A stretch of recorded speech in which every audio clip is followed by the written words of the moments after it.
시청자 여러분 안녕하십니까? 오늘 두 번째 시간입니다. 자, 우리가 지금 앞에서 내용을 기독교인들이 그리스도인들이 꼭 배워야 할 것들에 대해서 보았죠. 성경을 배워야 된다. 그리고 조직신학, 교리를 배워야 된다. 역사신학, 교회 역사에 대해서 세계 역사뿐만 아니라 어, 한국의 교회 역사에 대해서도 배워야 된다. 또 하나 헌법에 대해서 배워야 된다라고 말씀을 드렸습니다. 자, 그런데 오늘은 이제 요것 중에서 우리가 어디를 가느냐? 헌법을 배우려고 하는 거예요. 헌법. 정말 우리가 헌법이 굉장히 중요한데 얼마나 우리가 알고 있는가?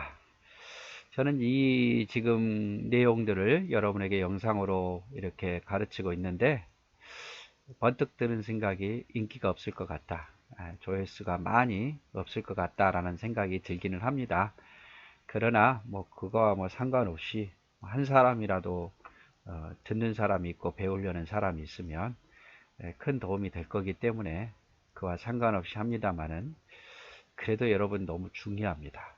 헌법이 너무 중요하기 때문에 여러분에게 가르치려고 하는 거고 이 헌법, 우리가 말한 이 헌법은 대한예수교 장로회의 헌법입니다. 그 중에서 제가 속한 교단은 합동 측이기 때문에 여기 마크 보면 이게 합동 측이거든요.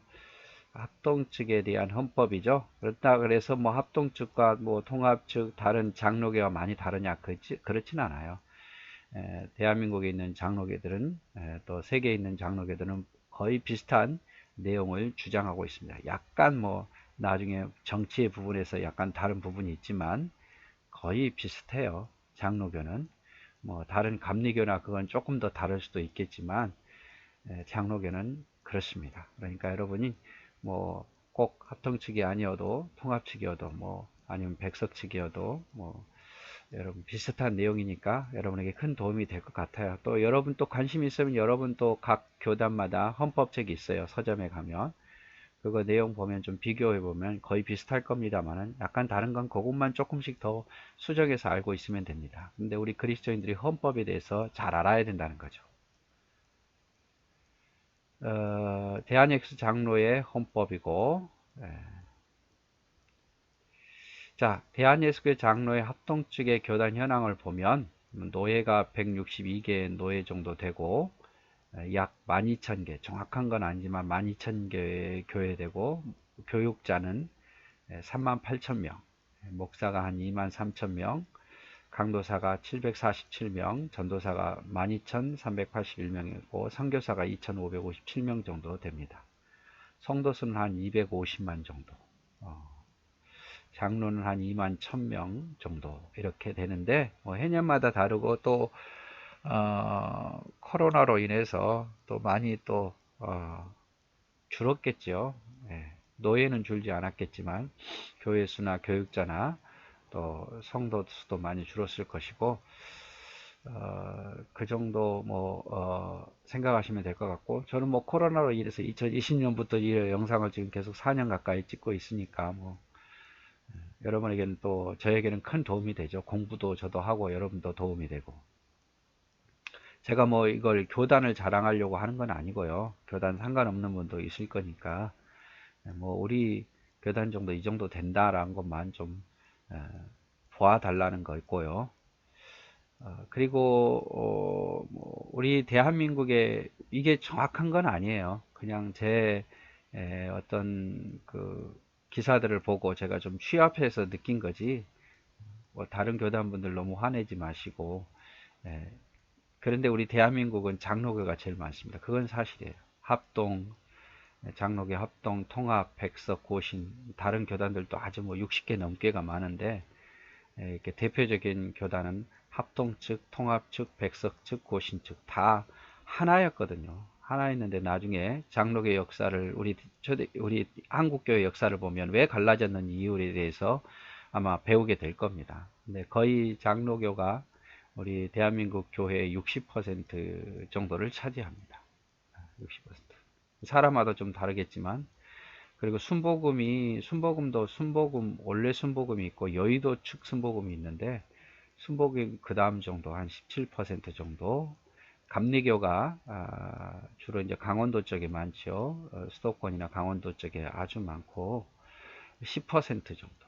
그 다음에 성결교, 침례교 각각 한 5% 정도, 그리고 나머지 교단들이 한 3% 정도 차지하고 있는 걸로 보입니다. 정확한 건 아닙니다. 그래서 어디를 가나 장로교가 제일 많다는 거. 그래서 장로교인이라면 성경 다음으로 알아야 될 게 뭐냐면 바로 이 헌법이에요. 헌법. 반드시 알아야 돼요. 그리고 우리 장로교인들이 무엇을 믿는지 기본적인 신앙 고백과 장로교에 대한 기본적인 지침서가 여기 들어있어요. 보통은 장로나 목사가 되어서 접하게 되는데 이것마저도 시간 지나면 다 잊어버리죠. 그러니까 교회가 무질서해지는 거예요. 왜냐하면 교회는 세워놔놓고 뭐 사람마다 다 해석이 다르니까 정으로 사랑으로만 자꾸 교회를 하려고 그러는데, 여러분 엄연하게 장로교 헌법이 존재하고 그 법에 따라 그 규칙에 따라 할 때에 더 혼란스럽지 않는 거예요. 그래서 우리가 배우려고 하는 거고, 특별히 제가 이 장로교 헌법을 보면서 여러 가지 도서들을 봤는데요. 특별히 헌법책은 보았고, 여기 아마 화면이 별로 좋지 않아서, 컴퓨터가 그렇게 좋지 않아서 화면이 안 돼. 이런 헌법책 제가 이걸 보았고요. 그 다음에 이 헌법에 대한 해설서가 또 따로 있어요.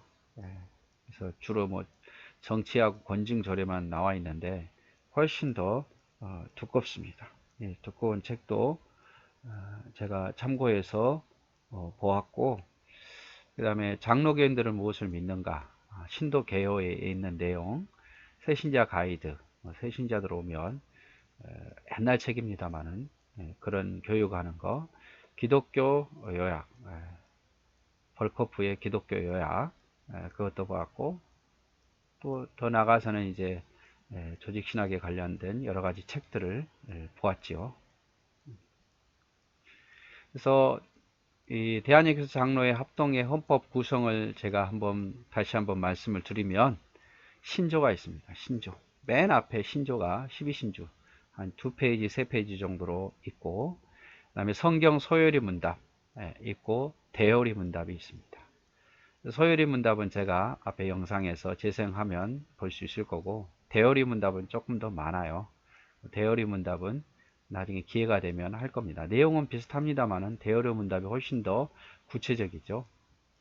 그 다음에 정치. 이번에 제가 영상에 찍어 올리는 게 바로 정치에 대한 부분이고, 헌법적 규칙, 이거는 아주 짧은 내용이에요. 그래서 정치로 위주로 제가 볼 거고, 그 다음에 이제 권징조례, 권징조례라 그래서 교회 어떤 재판 사건이라든지 어떤 권징을 해야 될 그런 내용에 대한 이야기들이죠. 예배, 어떻게 예배를 드려야 되는가, 그리고 헌법의 맨 마지막에 보면 신도 개요가 있습니다. 이거는 앞에서 보았던 것처럼 장로교인들은 무엇을 믿는가, 장로교인들의 어떤 교리의 내용이죠. 부록으로 이렇게 신도교회가 헌법책에 들어있어요. 그래서 헌법책 안에는 그냥 단순히 책 한 권이 아니라 신조, 소요리 문답, 대요리 문답, 정치, 헌법적 규칙, 권징조례, 예배모범, 신도개요가 다 들어있어요. 그래서 장로교인들이라 하면 이게 성경 다음으로 아주 중요한 거고, 무엇을 믿고 어떻게 하나님 믿어야 되고, 어떻게 교회를 다스려야 되고, 어떻게 또 뭐 잘못했을 때 그거를 징계해야 되는가, 그런 내용들이 다 들어 있습니다. 구성을 좀 구체적으로 보면, 신조는 12개 항목으로 구성된 대한예수교 장로의 교리적 표준으로서 교회 직원들이 승인해야 하는 신앙과 고백이다. 그래서 교회 직원이라면 뭐냐면 목사, 장로, 뭐 집사, 이런 사람들, 항종직에 해당하는 사람들이 반드시 고백해야 되는, 손을 들고 고백해야 되는 12개의 항목으로 된 12신조입니다. 기본만 딱 들어있는 거예요. 그래서 에스터민스터 신앙 고백의 가장 핵심적인 내용만 담고 있고, 그 다음에 두 번째 성경 대소리 문답이 있는데, 이거를 이제 그 당시에도 이게 누군가는 성경을 가르쳐야 되는데 질문하고 답을 듣고 질문하고 답을 듣고, 지금은 일방적으로 이게 가르치는 사람이 하고 질문은 별로 안 하잖아요. 답은 하는데 그 당시에는 외워가지고 앞에서 평가하는 사람이 질문하면 답을 하는 그런 식으로 되어 있어요. 그래서 소요리 문답, 묻고 답하고, 대요리 문답, 묻고 답하고 이렇게 되어 있는데, 소요리 문답은 그 당시에 초신자들 또 어린이들을 교육하기 위해서 만들어졌습니다. 107개의 질문과 답으로 만들어졌고, 그래서 소요리 문답은 주로 초신자들이나 어린이 교육을 위해서 만든 거고, 대요리 문답은 그 당시에 성인들 좀 신앙이 좀 어느 정도 성숙된 성인들이라든지 목사 후보생들을 위해서 196개의 질문과 답입니다. 그래서 대요리 문답이 훨씬 더 구체적이고 더 질문도 많죠. 그래서 뭐 소요리 문답은 제가 했지만 대요리 문답도 해야겠죠. 그래서 소요리 문답은 주로 어린이나 초신자들을 위해서, 대요리 문답은 성인이나 목사 후보생들을 위해서 만들어졌다. 그래서 성경 대소요리 문답이 헌법 안에 있다. 신조하고 그 다음에 대소요리 문답. 그 다음에 또 있는 게 권징조례죠. 권징조례. 이거는 교회의 권징을 구체적으로 시행하는 소송법이에요. 그래서 물론 이런 일이 있으면 뭐 없으면 좋겠죠. 있는 것보다. 왜냐하면 교회도 하나님도 심판하듯이 교회도 잘못된 것은 잘못된 것에 대한 어떤 뭔가 처벌을 해야 되잖아요. 잘못된 걸 그냥 두면 안 되고. 그래서 그 권징을 구체적으로 시행하는 방법, 소송법, 또 어떻게 해라라는 내용이 권징조례고, 예배 모범은 예배를 어떻게 드려야 되는지 그 포괄적인 방법이 들어 있습니다. 각종 예배의 형식 절차도, 장례식은 어떻게 하고, 뭐 결혼 예배는 어떻게 인도하고, 이런 것들, 또 보통 예배는 또 어떻게 해야 되고, 찬송이란 무엇이고 기도란 무엇이고, 이런 내용이 들어있는 게 예배 모범이에요. 이 예배 모범이 잘 돼야 아름다운 예배를 드릴 수 있는 거죠. 교회를 요즘 막 열린 예배다, 뭐 각종 예배다, 예배라는 이름으로 다 어떤 잘못된 예배를 드리고 있는 경우가 많은데, 그래서 예배에 대한 모범적인 내용들이 기록되어 있는 거예요. 신도 개요는 뭐냐면 웨스트민스터 신앙 고백서가 33개의 주제로 자세하게 기록이 되어 있습니다. 그래서 뭐 이걸 더 확대한 게 조직 신학인데, 신도 계율을 알아야 장로교의 어떤 조직 신학에 대해서 교리를 알 수 있는 거예요. 이것도 언젠가 나중엔 또 배워야 할 내용입니다. 그리고 이제 우리가 보는 게 이제 나머지 이제 정치에 대한 이야기인데, 정치 또 이야기인데, 정치가 아주 중요한 게 뭐냐면 항상 시험에 꼭 나와요. 그래서 우리가 보통 장로교에서 시험을 보면 목사 후보생 고시, 여러분 교인들도 시험 보잖아요. 언제입니까? 세례 학습 받을 때 학습 문답 외워가지고 목사님 앞에서 가서 질문하고, 세례 받기 전에 세례 문답 질문하고, 그처럼 목사 후보생은 뭐냐면 이제 신대원에 입학한다든지 그럴 때에, 또 목사가 되기 위한 준비 과정이에요. 이거 반드시 걸쳐야 됩니다. 신대원 들어가려면 목사 후보생 고시를 봐야 돼요. 뭐 대학 과정은 아니어도 신학교를 다닐 때 보든지 아니면 신대원 입학하기 전에 반드시 이거를 통과를 해야 됩니다. 노예에서 주관하는데요. 목사 후보생 고시는 상식, 성경, 신조, 소요리 문답, 면접. 그래서 여기서 헌법에 두 가지가 들어가죠. 신조하고 소요리 문답. 면접도 보고. 전도사 고시는 뭐냐면 이제 목사 후보생 고시보다 좀 더 그런데 이제 교회에서 사역을 하려면 전도사 고시를 봐요. 전도사 고시를 주로 이제 졸업하고 이게 전도사 고시를 보는데, 안 보기도 하고 목사 후보생 고시만 보는 사람도 있고, 또 전도사 고시는 요즘 많이 별로 안 보는 것 같아요. 근데 상식, 성경, 신조, 소요리 문답, 면접, 예배 모범, 예배에 대한 모범, 헌법에 들어있죠. 정치, 이 두 가지를 더 봅니다. 헌법에 있는 예배 모범, 정치. 그 다음에 장로교 고시에는 상식, 성경, 신조, 소요리 문답, 면접, 예배, 모범, 정치, 권징조례. 장로가 되기 위해서 교회에서 이제 피택을 받으면, 투표에서 피택을 받으면 반드시 노예에서 이렇게 고시를 통과해야 돼요. 강도사 고시는 조직신학, 교회사, 헌법, 면접, 논문, 뭐 주회, 강도 이런 거 강도사 고시가 제일 힘들어요.